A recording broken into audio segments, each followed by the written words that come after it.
আমি একটা ভিডিও দেখলাম, যে ভিডিওতে ব্যাখ্যা করতে গিয়ে বলছে যে তাকলিদ করা না যায়, যে তাকলিদ করবে সিধা জাহান্নামে যাবে। তারপরে এক যুবক দাঁড়িয়ে প্রশ্ন করছে যে একটি সহি হাদিস পেশ করেন, সহি হাদিসের মাধ্যম দিয়ে যেন আমরা জানতে পারি যে তাকলিদ করা না যায়। তখন ওই বিরাজ সিস্টার রাহুল আর সুনানুল কুবরা লিল বাইহাকির একটি হাদিসের কিছুটা টুকরা পড়ে তাকলিদকে নাজায়েজ প্রমাণ করেছে। ওই ভিডিওটা শোনার পরে আমি যখন কিতাব দেখলাম আর সুনানুল কুবরা লিল বাইহাকি, আর ওই হাদিসটা আমি পড়লাম, তা আমি আশ্চর্য হলাম যে হাদিসটি এই সিস্টার রাহুল যদি পূর্ণ হাদিসটা পড়ে থাকতো, তো এই কথাটা সিস্টার রাহুল কোনোদিন বলতে পারতো না। কিন্তু তিনি তো পূর্ণ হাদিস পড়েনি, আর পূর্ণ হাদিস পড়ার যোগ্যতাও রাখে না, ক্ষমতাও রাখে না। এই মতন বাস কিছু হাদিসের কিছু টুকরা পড়ে পড়ে মানুষকে পথভ্রষ্ট করে, মানুষের ঈমানকে নষ্ট করে, আমলকে নষ্ট করে। তার জন্য দেখেন, এই যখন এই ভিডিওটা যখন সোশ্যাল মিডিয়াতে, ফেসবুকে, ইউটিউবে যখন শেয়ার হলো, তখন কত মানুষ, কত মুসলমান আমার ভাই এই বেরাদার সিস্টার রাহুলের এই নাজায়েজ ব্যাখ্যা শুনে পথভ্রষ্ট হয়েছে আর হয়েছে। তার জন্য আমি আপনাদের সম্মুখে এসেছি, যে আসল মানা আর সঠিক মানা আপনাদের সামনে আমি বয়ান করব। আপনারা অবশ্যই জানবেন যে সিস্টার রাহুল ভুল ব্যাখ্যা করেছে। শুনুন, ওই হাদিসটা আমি পড়ে শোনাচ্ছি। সুনানুল কুবরার হাদিসটা ওরাও পড়েছে আর আমরাও পড়ছি, আর আমি এখন পড়ে শোনাচ্ছি। কিতাব আমার সামনে রাখা আছে, আর সুনানুল কুবরা লিল বাইহাকি, যেই কিতাবের হাদিস সিস্টার রাহুল পড়ে তাকলিদকে নাজায়েজ প্রমাণ করেছে।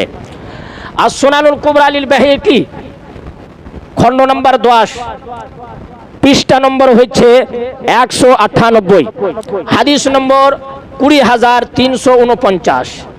এই হাদিসের মধ্যে ওই হাদিসটি বর্ণিত, আন্না ইবনা মাসউদিন রাদিয়াল্লাহু তাআলা আনহু قال, হযরতে আব্দুল্লাহ ইবনে মাসউদ রাদিয়াল্লাহু তাআলা আনহু থেকে বর্ণিত, তিনি বলতেছেন, আলা লা ইউকাল্লিদান্না রাজুলুন রাজুলান দীনাহু। হযরত আব্দুল্লাহ ইবনে মাসউদ রাদিয়াল্লাহু তাআলা আনহু বর্ণনা করছেন যে দ্বীনের মধ্যে, দ্বীনে কোন ব্যক্তির তাকলিদ করতে নাই, মানে তাকলিদ করতে হবে না। এই টুকরা শুধু এতটাই বড়, লা ইউকাল্লিদান্না রাজুলুন রাজুলান দীনাহু, শুধু এতটাই পড়ে ওই সিস্টার রাহুল তাকলিদকে নাজায়েজ প্রমাণ করে দিয়েছে। আগে তো হাদিসের এই টুকরাটা পড়ে তাকলিদ করে দিলে, আমি বলতে চাই ভাই, পূর্ণ হাদিস পড়ো না, পূর্ণ হাদিস পড়ো। পূর্ণ হাদিস পড়ে যে মশলা প্রমাণ হবে, যদি আসলে যদি মাদ্রাসাতে পড়ে থাকো আর আসলে যদি কোরআন বুঝো, হাদিস বুঝো, তো পূর্ণ হাদিস পড়ে মশলা বয়ান করো। হাদিসকে চুরি করে আর হাদিসকে বিকৃতি করে মশলা বয়ান করো, আর মানুষকে পথভ্রষ্ট করিও না, মানুষের ঈমানকে নষ্ট করিও না। পূর্ণ হাদিস কি আগে শুনেন, আগামী ইবারত পড়বো আর তরজমা করব, অর্থ মানা বয়ান করব। আপনারা নিজেই বুঝতে পারবেন, নিজেই বুঝতে পারবেন যে এই হাদিস থেকে তাকলিদ করা নাজায়েজ প্রমাণ হয় না।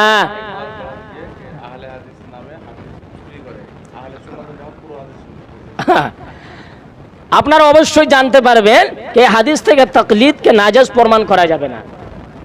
যেহেতু এই হাদিস থেকে তাকলিদ প্রমাণ হবে ইনশাআল্লাহ, এই হাদিস থেকে তাকলিদ প্রমাণ হবে, তাকলিদ নাজায়েজ প্রমাণ হবে না।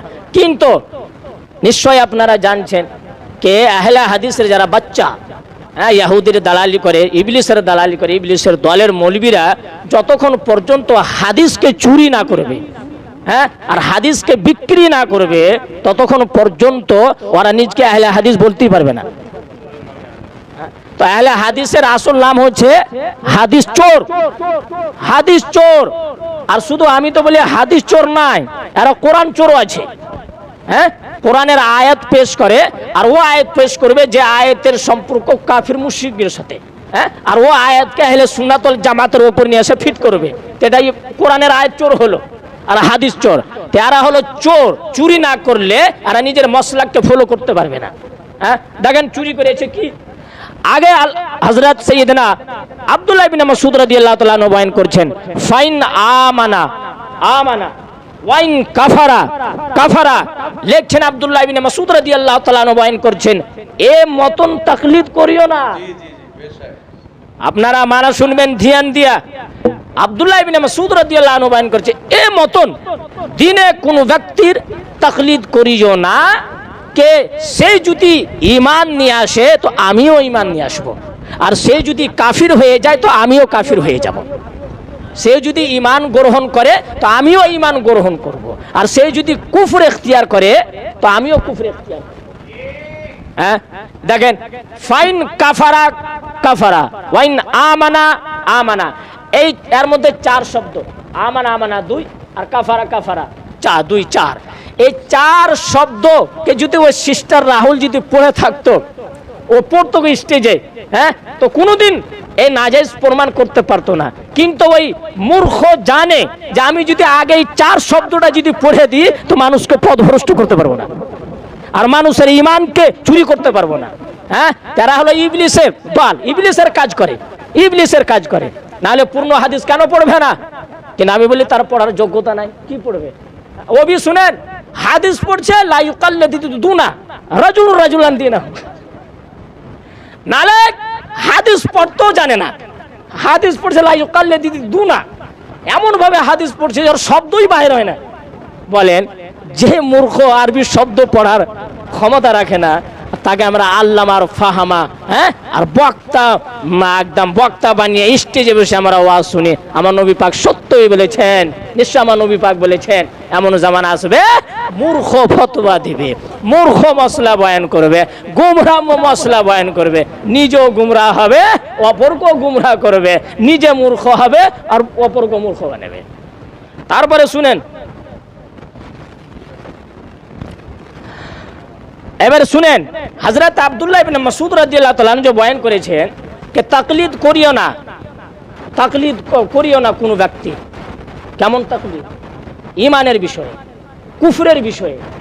কে কাফির, ও যদি কাফির, সে যদি কাফির হয়ে যায় তাকে আমি অনুসরণ, তার আমি অনুসারী, তাকে আমি অনুসরণ করি, তার সাথে আমার মোহাব্বত, তার সাথে আমার ভালোবাসা।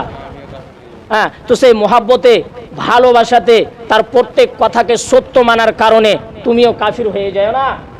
যেমন দেখেন, এখন বর্তমানে এক বাড়িতে মা বাপ চারটি সন্তান, হ্যাঁ, চারটি ছেলে, এক বাপ ওয়াহাবি, বাপ ওয়াহাবি, ওর মধ্যে চার সন্তানের মধ্যে এক সন্তান সুন্নি, দ্বিতীয় সন্তান হচ্ছে শিয়া, তৃতীয় সন্তান হচ্ছে দেওবন্দি, আর চতুর্থ ছেলে হয়েছে কি আহলে হাদিস, আহলে হাদিস। তেমনই দেখেন, বাপ ওয়াহাবি, তো কোনো কোনো বাপের সন্তান বলে আমার বাপ ওয়াহাবি তো আমি সুন্নি হব, আমার বাপ ওয়াহাবি তো আমিও ওয়াহাবি, আমার বাপ যদি শিয়া হয় তো আমিও শিয়া, আমার বাপ যদি ফারাজি হয় তো আমিও ফারাজি। এই বিষয়ে হযরত আব্দুল্লাহ ইবনে মাসউদ বয়ান করছেন যে কোনো ভাই যদি কাফির হয়ে যায় তুমি হয়েও না, বাপ যদি কাফির হয়ে যায় তুমি কাফির হয়েও না, তোমার দোস্ত, তোমার বন্ধু যদি মুসলমান হয় তবে তুমি মুসলমান হবে, ও যদি কাফির হয়ে যায় তুমিও কাফির হয়ে যাবে। এই মতন তাকলিদ করিও না। আপনারা বলেন আমরা ইমামে আজমের তাকলিদ করি, আমরা ইমামে শাফির তাকলিদ করি, আমরা ইমামে আজমের তাকলিদ করি। যারা ইমামে শাফির তাকলিদ করে, যারা ইমামে মালিকের তাকলিদ করে, যারা ইমাম আহমদ বিন হাম্বলের তাকলিদ করে, তারা ইমানের বিষয়ে তাকলিদ করে, তারা ইমানের বিষয়ে তাকলিদ করে। কে জানে না? সমস্ত ফুকাহাগণ লেগেছেন তাকলিদ ফুরুই মাসাইলে হয়, ইমানের তাকলিদ হয় না। হ্যাঁ, আকীদার বিষয়ে তাকলিদ হয় না, ইমানের বিষয়ে তাকলিদ হয় না, কুফরের বিষয়ে তাকলিদ হয় না। ফুরুই মাসাইল, যেই মসলার প্রমাণ কোরআন হাদিস থেকে প্রকাশ্যভাবে নাই, মুস্তাহিদিনগণ নিজের ইস্তিহাদের যে শক্তি দ্বারা যে মসলা বাহির করেছেন সেই মসলাতে তাকলিদ হয়। এখানে তো হযরত আব্দুল্লাহ ইবনে মাসউদ ইমানের বিষয়ে ব্যাখ্যা দিচ্ছেন, হ্যাঁ, কুফরের বিষয়ে ব্যাখ্যা দিচ্ছেন, জানতে পারেন তাকলিদের বিষয়ের কোনো সম্পর্ক নাই। তারপরে শুনেন আগে কি লিখছেন, হযরত আব্দুল্লাহ ইবনে মাসউদ রাদিয়াল্লাহু আনহু বয়ান করছেন ফাইন কানা মুকাল্লিদান লা মুহালাতা, ইয়াকিনান, নিশ্চয় তোমরা যদি মুকাল্লিদ হও, আপনারা ধ্যান দিয়ে শুনবেন, ওই একটি হাদিস আব্দুল্লাহ ইবনে মাসউদ বয়ান করেছে, ওয়াইন কানা মুকাল্লিদান লা মুহালাতা, তোমরা যদি মুকাল্লিদ হও, কার মুকাল্লিদ হবা? লিখছেন ফালিউকাল্লিদিল মাইয়িতা, যারা এই পৃথিবী ছেড়ে চলে গেছে, যারা কবরে আছে। হ্যাঁ, পূর্বের আকাবিরিন যারা নিজের কবর মোবারকে আছেন। হ্যাঁ, ইমাম মুস্তাহিদ এর তরজমা যদি এভাবে নেওয়া নাই কে আকাবিরিন এবং মুস্তাহিদিন ফোকাহাগণ, যে মুস্তাহিদিন ফোকাহাগণের তাকলিদ করার, অনুসরণ করার আল্লাহ পাক নিজেই আদেশ দিয়েছেন। ওয়া উলিল আমরি মিনকুম, আল্লাহ পাক বলেছেন ফোকাহার আনুগত্য করো, অনুসরণ করো। এই আয়াতের উপরে আমল করতে গিয়ে তো লেখছেন ফালিউকাল্লিদিল মাইয়িতা, পূর্বের আকাবিরিন যারা কবর মোবারকে চলে গেছে তাদের তাকলিদ করো, তাদেরকে ফলো করো। ওয়ায়াতরুকুল হাইয়া, আর যারা জীবিত আছে তাদের তাকলিদ করিও না, যারা জীবিত আছে তাদের তাকলিদ করিও না। কেননা ফাইনাল হাইয়া লা তুমিনু আলাইহিল ফিতনা, কেননা এখন বর্তমানে যারা জীবিত আছে তারা ফিতনা থেকে বেঁচে থাকবে কি থাকবে না কোনো গ্যারান্টি নাই। হ্যাঁ, তো যারা এই পৃথিবী ছেড়ে চলে গেছে আমরা তো নিশ্চয় জানছি তারা ফকি ছিলেন, তারা মুস্তাহিদ ছিলেন, তারা মুহাদ্দিস ছিলেন, তারা মুফাসসির ছিলেন, তারা সাহেবে ঈমান ছিলেন, তারা মুসলমান ছিলেন। তাদের তাকলিদ করো, কেননা মুসলমানের তাকলিদ করা হবে, ফকির তাকলিদ করা হবে, মুহাদ্দিসের তাকলিদ করা হবে। কিন্তু যারা জীবিত আছে তারা ফিতনা থেকে বেঁচে থাকবে কি থাকবে না কোনো গ্যারান্টি নাই, তার জন্য তাদের তাকলিদ করিও না। আমি এই হাদিস থেকে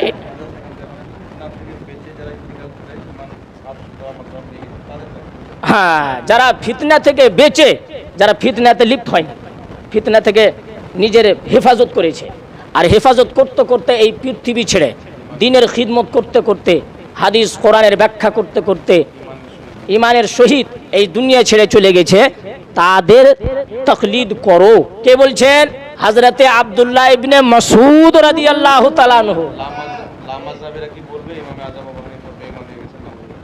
হ্যাঁ, হযরত আব্দুল্লাহ ইবনে মাসউদ কি বলছেন যে যারা এই দুনিয়া ছেড়ে ফিতনা থেকে বেঁচে ঈমানের সহিত এই পৃথিবী ছেড়ে নিজের কবর মোবারকে চলে গেছে তাদের তাকলিদ করো।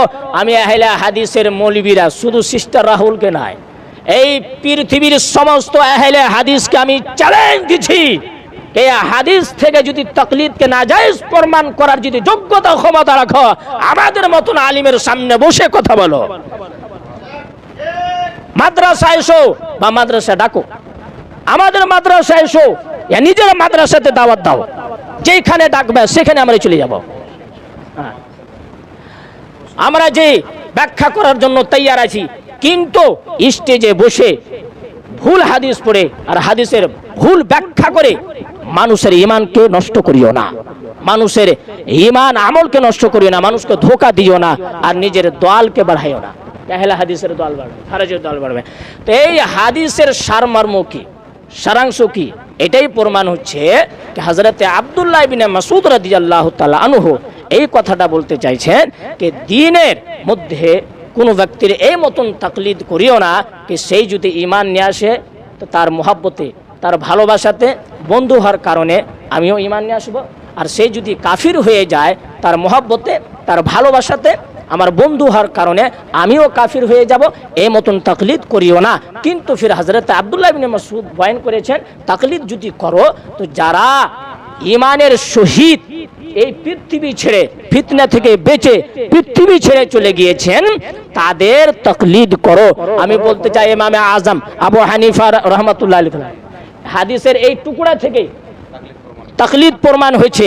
কে ইমামে আজম আবু হানিফা, কে কোনো মায়ের লাল বলতে পারবে কে ইমামে আজম আবু হানিফা আলী রহমত রিজওয়ান ঈমানের সহিত এই দুনিয়া ছেড়ে যায়নি? হ্যাঁ, উনি ছিলেন আল্লাহর ওলি আর তাবেঈ। ইমামে আজম আবু হানিফা ঈমানের সাথে গিয়েছেন, ইমামে শাফিঈ রাহমাতুল্লাহ আলাইহি ঈমানের সহিত গিয়েছেন, ইমামে আহমদ বিন হাম্বল ঈমানের সহিত গিয়েছেন, ইমামে মালিক রাহমাতুল্লাহ আলাইহি ঈমানের সহিত গিয়েছেন। জানতে পারা গেল এই হাদিস থেকে আহলে হাদিসের মাসলা প্রমাণ হয় না, এই হাদিস থেকে আমাদের আহলে সুন্নাত ওয়াল জামাতের মাসলা প্রমাণ হচ্ছে। আমরা বলি তাকলিদ করো, এই কথা আব্দুল্লাহ ইবনে মাসউদ বয়ান করেছেন, কিন্তু এই হাদিস থেকে সিস্টার রাহুল নাজায়েজ প্রমাণ করেছে। সারমর্ম বেরা সিস্টার রাহুল অনেক রকম ভুল করেছে, একরকম না অনেক রকম। এক নম্বর ভুল কি? হাদিস ভুল পড়েছে, হাদিস ভুল পড়েছে। দু নম্বর ভুল কি? হাদিসের ভুল ব্যাখ্যা করেছে। তিন নম্বর ভুল কি? পরিপূর্ণভাবে হাদিসকে না পড়ে ওই টুকরা পড়েছে যে টুকরা সম্পর্ক ওই বিষয়ের সঙ্গে নাই। তিন নম্বর ভুল। চার নম্বর ভুল কি? চার নম্বর ভুল কি? হাদিসকে চুরি করেছে, হাদিসকে চুরি করেছে। আর হাদিসকে চুরি করলে আমার নবী পাক বলেছেন তার ঠিকানা জাহান্নাম। আরে সিস্টার রাহুল তাকলিদকে নাজায়েজ প্রমাণ করে মুকাল্লিদকে জাহান্নামে পাঠাতে চায়, নিজেই হাদিসের ভুল ব্যাখ্যা করে হাদিসকে চুরি করে নিজেরই ঠিকানা জাহান্নামকে বানিয়েছে।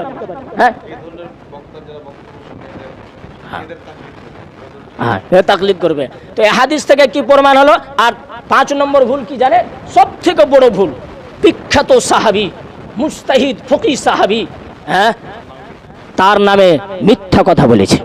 আর হযরত আব্দুল্লাহ ইবনে মাসউদকে বদনাম করেছে। আব্দুল্লাহ ইবনে মাসউদকে বদনাম করেছেন। কারণ আমি যদি বলি যে মুফতি সাহেব বলেছে, হ্যাঁ, যে তারাবির নামাজ 8 রাকাত, আর উনি বলেননি তারাবির নামাজ 8 রাকাত, তো এটা কি হলো? মুফতি সাহেবকে বদনাম করা হলো, হ্যাঁ, তার দুর্নাম করা হলো। তো এর मतलब কি হবে? সিস্টার রাহুল হযরত আব্দুল্লাহ ইবনে মাসউদের গুস্তাখি করেছে, হযরত আব্দুল্লাহ ইবনে মাসউদকে বদনাম করেছে। আর আমি বলতে চাই, আহলে হাদিসের মৌলবীরা শুধু আব্দুল্লাহ ইবনে মাসউদ নয়, নবী থেকে নিয়ে সাহাবী আর সাহাবায়ে কেরাম থেকে নিয়ে মুস্তাহিদিন, এরা গুস্তাখি না করলে আর কি মশলা ফুল হবে না, আর কি মশলা কি আগে বাড়বে না। আর সিস্টার রাহুল যেই হিসেবে বক্তব্য দিয়েছেন, এই মতন বক্তব্য সিস্টার রাহুল হোক এবং আহলে হাদিসের কোনো আলিম হোক, যত ইহুদের বাচ্চা আছে হাদিসের খেলাফ, হাদিসের বিরোধী আর কিছু কিছু টুকরা পড়ে যাওয়া ব্যাখ্যা করে, তাদের এই মতন ব্যাখ্যা শোনা একদম হারাম। যারা এই বক্তব্য শুনছেন শোনাও হারাম, আর যারা আমল করছেন ডাবল হারাম, যারা আমল করছেন ডাবল হারাম। তার জন্য আমি বলি, সিস্টার রাহুল কোনো মৌলবী নাই, কোনো আলিম নাই, কোরআন হাদিস পড়তে জানে না, কোরআনের আয়াত সঠিক মানা জানে না, হাদিস পড়তে জানে না, ইজমা কিয়াস বুঝে না, ইবারত বুঝে না, হাদিস বুঝে না। তার জন্য এই সিস্টার রাহুলের বক্তব্য শোনা, শুধু এই বক্তব্যের বিষয়ে আমি বলি না, যত দিন থেকে বেরাদার রাহুল বক্তব্য দিচ্ছে আর যত মানুষ তার বক্তব্য শুনে আমল করেছে এবং করছে, তাদের উপরে তওবা লাজিম। তওবা করো, ইস্তেগফার করো, আর দ্বিতীয়বার কলমা পড়ে মুসলমান, সুন্নি মুসলমান হও, না হলে জাহান্নাম ঠিকানা বনবে, জাহান্নাম ঠিকানা বনবে। আর বেরাদার রাহুল নালায়েক, ইমান তো নাই রে নালায়েক, ইমান তো নাই, কিন্তু দ্বিতীয়বার যদি মুসলমান হতে চায় তো मतलब তাড়াতাড়ি করে, বেশি সময় নিও না, তাড়াতাড়ি করে তওবা করো, ইস্তেগফার করো, আর সুন্নি বনে যাও। এই ওয়াহাবিদের দালালি করিও না, আর ওয়াহাবিদের চালাগিরি করিও না, না হলে ডাইরেক্ট জাহান্নামে যাবে। হ্যাঁ, আর হাদিসের সঠিক মানা বয়ান না করার যোগ্যতা থাকলে হাদিস পড়বে না, কোরআন পড়বে না, বাড়িতে যা বসে থাকো।